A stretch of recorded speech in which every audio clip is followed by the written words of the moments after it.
হাসরের ময়দানে কত কাতার মানুষ হবে গো। নবী বলেন আয়েশা, হাসরের ময়দানে মানুষ 120 কাতার মানুষ হবে। কয় কাতার? আয়েশা রে, হাসরের ময়দানে 120 কাতার মানুষ হবে। আয়েশা সিদ্দিকা বলেন ইয়া রাসূলুল্লাহ, ইয়া রাসূলুল্লাহ, আমি জানতে চাই আপনি রাসূলুল্লাহর উম্মত কত কাতার হবে? নবী বলেন আয়েশা, আমি রাসূলুল্লাহর উম্মত একাই 80 কাতার হবে।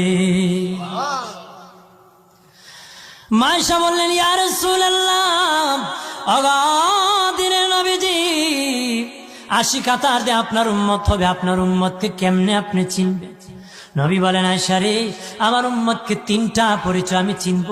1 নম্বর পরিচয়, আমার উম্মতের কপাল থেকে নূর চমকাবে, নূর চমকাবে। নবী বলে বাবা সাহাবীরা,